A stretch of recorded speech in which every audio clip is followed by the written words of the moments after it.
Welcome back, students. Happy Monday after this snowy weekend, and just know that we really are glad you're here.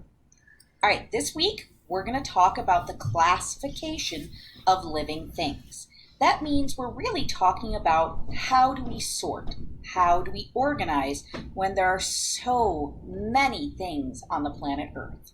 So your focus question is, how do scientists classify all the millions of living things into categories?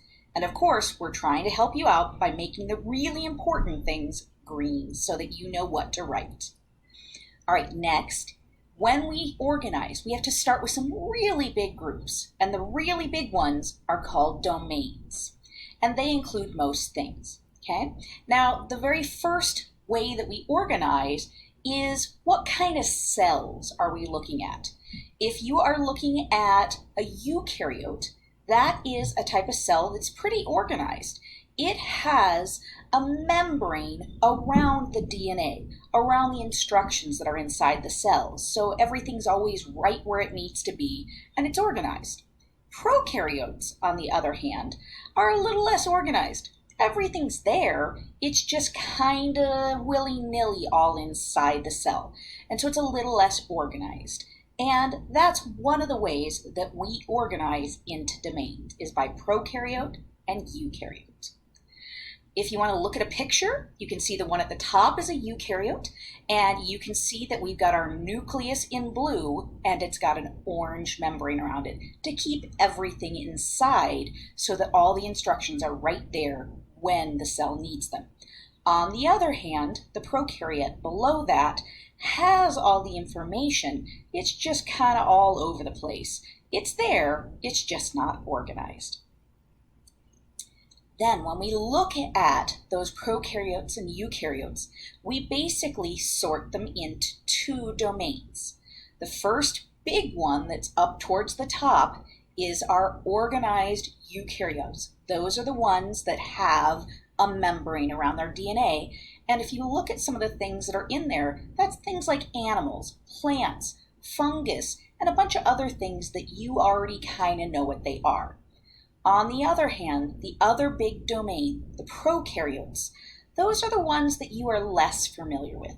That's because many of them live in some pretty hard to get to places, but also they're really small. You can't see them without a microscope. So you haven't really had much contact with them that you were aware of.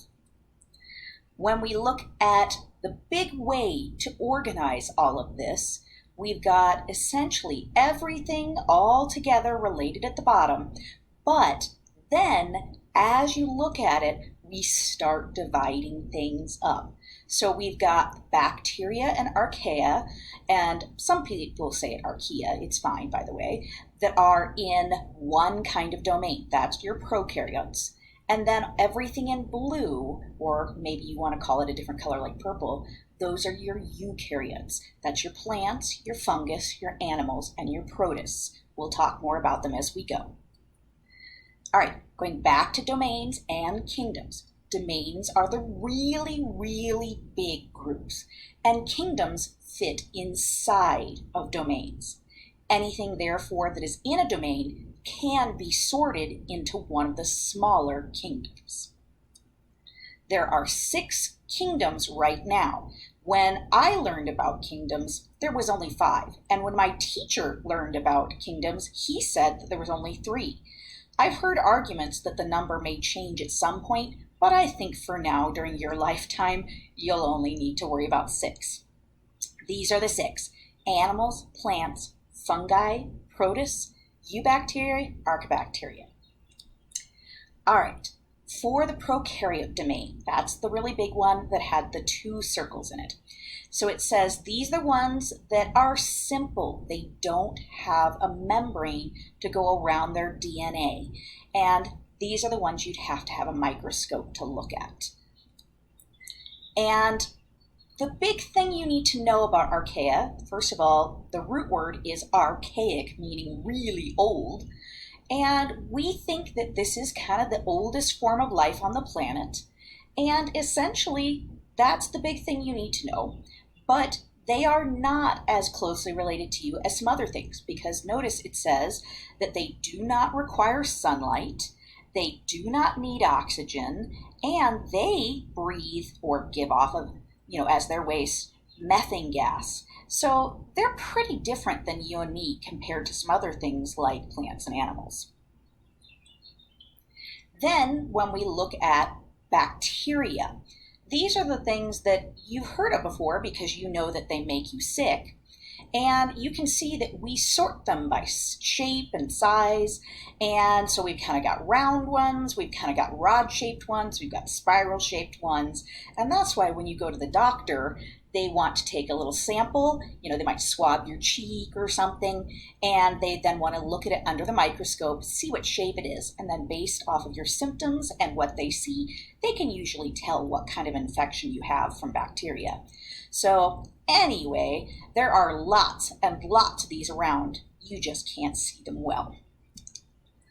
And one just cool fact that I'll try and keep, pretty fast here is that we can kind of convince or trick bacteria into making things that we need as humans. So we were able to go in and essentially switch some instructions inside bacteria and tell them that they should be making insulin. And then bacteria make insulin for people who are diabetics. We are also working on that specifically here in Colorado. If you go up to Boulder, there are several companies that are trying to do this same trick with blood, where they are trying to trick bacteria into making blood for us so that someday in the future, if you get in an accident and you need blood, instead of everybody having to donate blood for you, that maybe bacteria will make it for you and we'll have as much blood for you as we need. We're not done with that project. We're still working on it, but it's kind of a neat, cool thing. All right, now getting into the eukaryote domain. So again, that's the other big one, but this is the bigger of the two domains. Inside are 4 kingdoms. Each of these 4 kingdoms have cells inside the organisms that have a membrane around the nucleus. So we have protists or protista, fungus or fungi, plant, or in Latin, it's plantae, and animalia, which is your animals. There's some pictures here. And when we look at the protists, this is the kingdom that always makes me smile.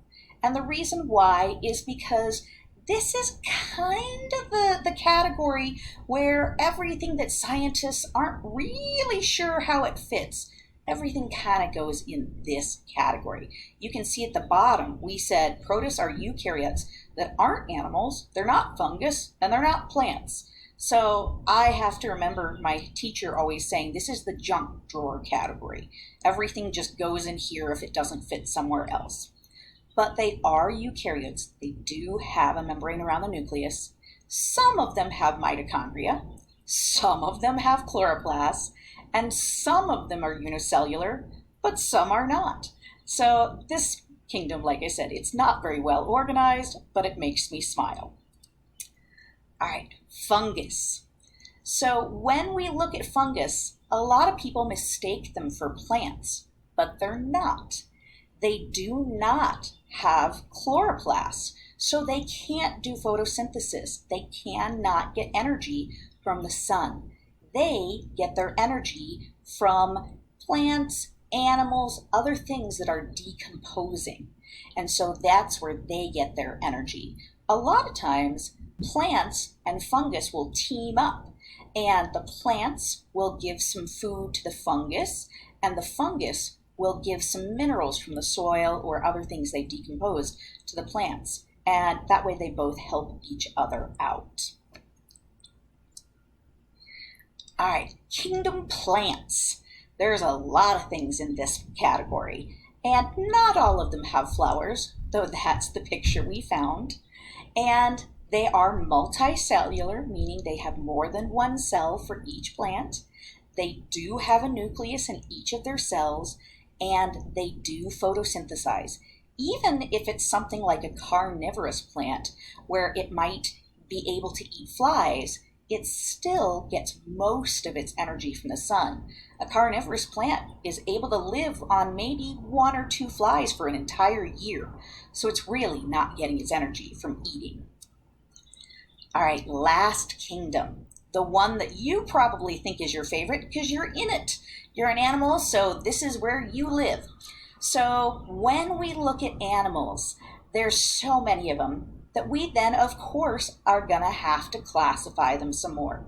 We're not going to take all of the time for this video to show you how we classify and sort and organize until we get everything in one single category, at least not today.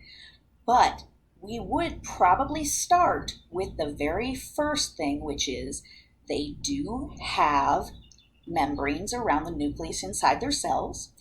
They must get energy from outside of themselves, meaning they have to eat something, or maybe absorb it through their skin or something like that.